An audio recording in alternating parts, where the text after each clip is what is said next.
Assalamualaikum warahmatullahi wabarakatuh. Saya ingin mempresentasikan video tugas kalkulus 4 dengan judul metode eliminasi Gauss yang disusun oleh saya sendiri, Erlangga Henry Putra, dengan NIM 2341015 dengan dosen mata kuliah Ibu Rita Anggraini STMT.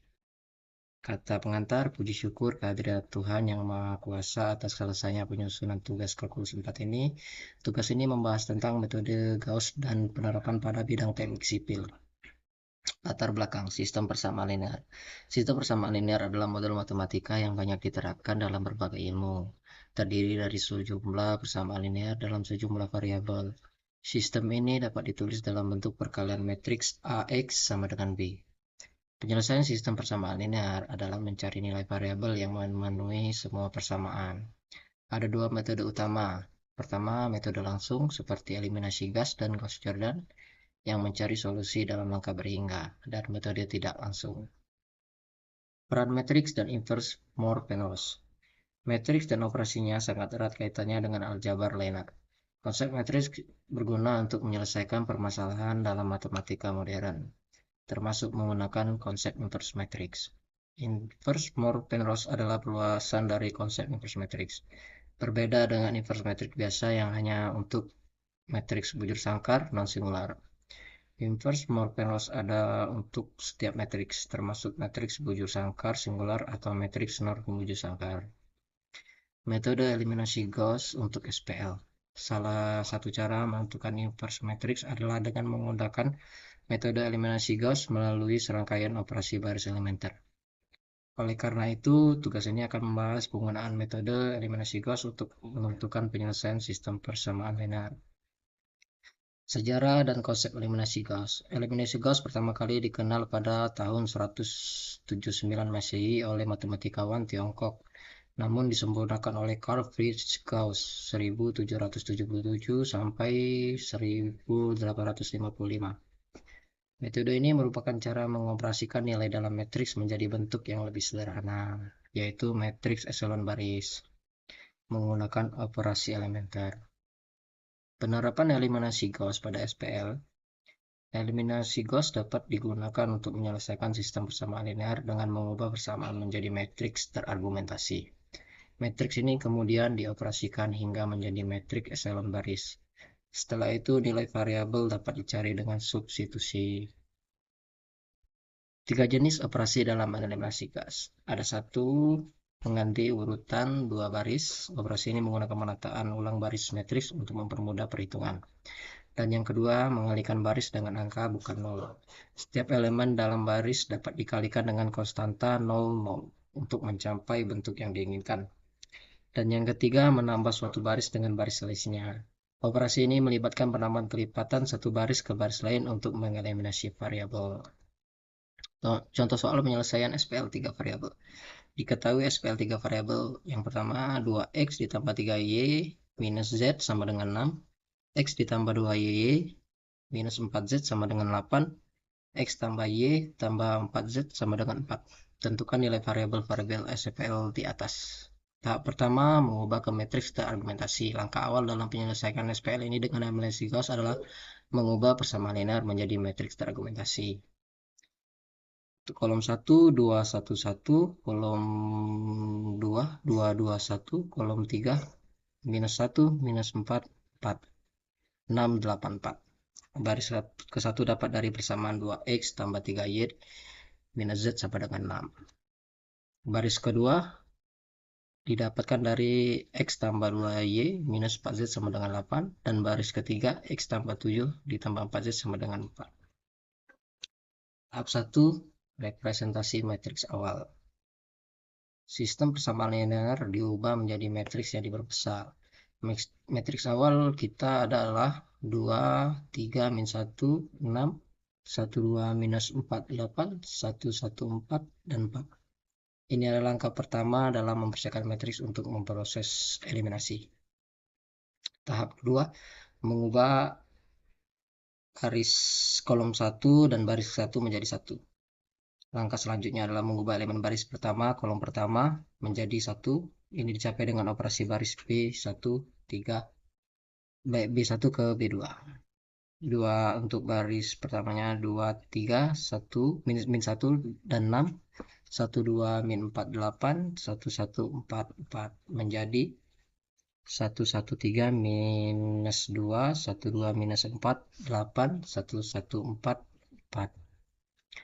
Tahap ketiga, mengubah elemen baris kedua kolom pertama menjadi 0 dan elemen baris kedua kolom kedua menjadi 1 menggunakan operasi B2 ke B1. 1, 1, 3, minus 2, 1, 2, minus 4, 8, 1, 1, 4, 4 menjadi 1, 1, 3, minus 2, 0, 1, minus 7, 10, 1, 1, 4, 4.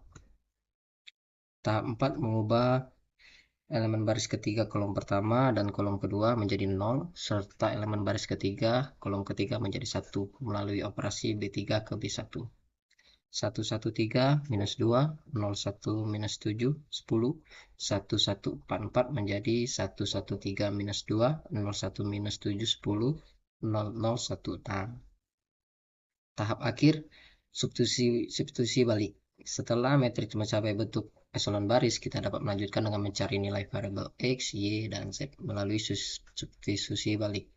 Sistem persamaan linear yang baru adalah X tambah Y ditambah 3Z sama dengan minus 2, Y minus 7Z sama dengan 10, Z sama dengan 6. Nilai Z sudah kita ketahui yaitu 6. Mencari nilai Y dan X. Substitusikan nilai Z ke persamaan baris kedua untuk mencari Y. Y minus 7Z sama dengan 10, Y minus 7 dikali 6 sama dengan 10, Y minus 42 sama dengan 10, Y sama dengan 10 ditambah 42, Y sama dengan 52.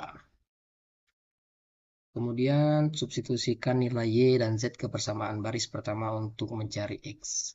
X tambah Y tambah 3Z sama dengan minus 2, X tambah 52 tambah 3 kali 6 sama dengan minus 2, X tambah 52 tambah 18 sama dengan minus 2, X ditambah 70 sama dengan minus 2, X sama dengan minus 2 minus 70, X sama dengan minus 72. Kesimpulan dan metode eliminasi gas. Dengan demikian kita telah mendapatkan nilai variabel X sama dengan minus 72, Y sama dengan 52, dan Z-nya sama dengan 6. Metode eliminasi Gauss adalah prosedur sistematis untuk mencari hubungan penyelesaian persamaan linear menggunakan operasi baris elementer, sehingga matriksnya memiliki bentuk eselon baris. Matriks ini kemudian diubah kembali menjadi sistem persamaan linear dan diselesaikan dengan substitusi balik, dimulai dari persamaan paling bawah. Berikut contoh dari metode gas dalam teknik sipil, yaitu adalah analisis di jalan lalu lintas perimpangan jalan. Masalahnya, di salah satu kota yang ramai, dua kelompok jalan satu arah berpotongan.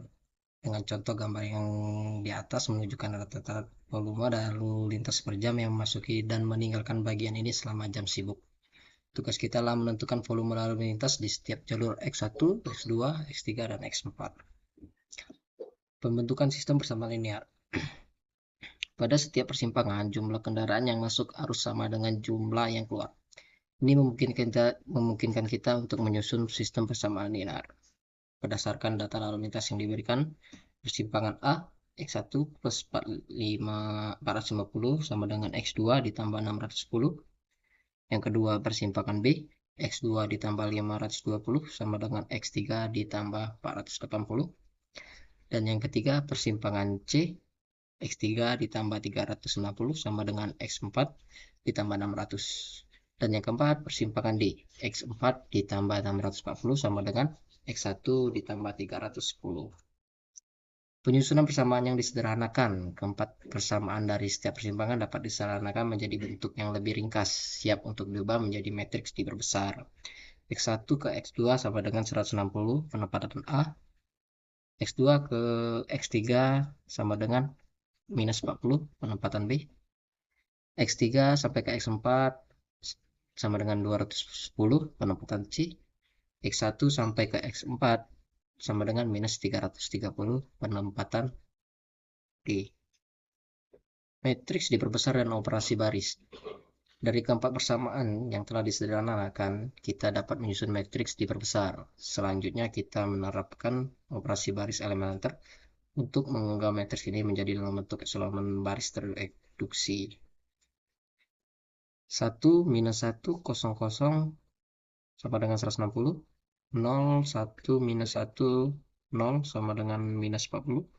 001 minus 1 sama dengan 210. Minus 1, 001 sama dengan minus 330. Hasil operasi baris elementer. Setelah dilakukan operasi baris elementer, matriks diperbesar berubah menjadi bentuk eselon baris tereduksi.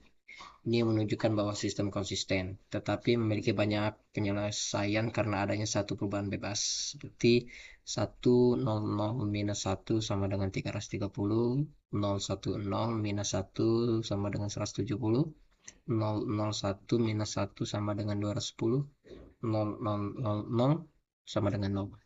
Diagram arus lalu lintas tidak memberikan informasi cukup untuk menentukan X1, X2, X3, dan X4 secara tunggal.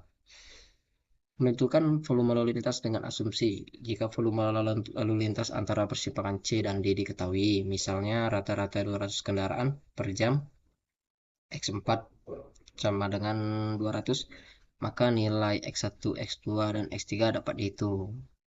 Untuk volume X1-nya 530 kendaraan per jam, dan volume X2 370 kendaraan per jam, dan volume X3 410 kendaraan per jam. Ini menunjukkan bahwa volume kendaraan pada jalur X1 dan X2 dan X3 bergantung pada volume di jalur X4. Kesimpulan, prediksi volume lalu lintas berdasarkan kajian ini, metode eselon baris tereduksi efektif untuk memberikan volume lalu lintas di persimpangan jalan. Ada dua kemungkinan hasil penyelesaian. Satu, nilai pasti. Sistem memiliki penyelesaian tunggal jika informasinya diberikan cukup. Volume kendaraan pada jalur-jalur tertentu bergantung pada volume lalu lintas di salah satu jalur persimpangan. Terima kasih. Apabila ada kesalahan dari kata-kata saya mohon maaf. Wassalamualaikum warahmatullahi wabarakatuh.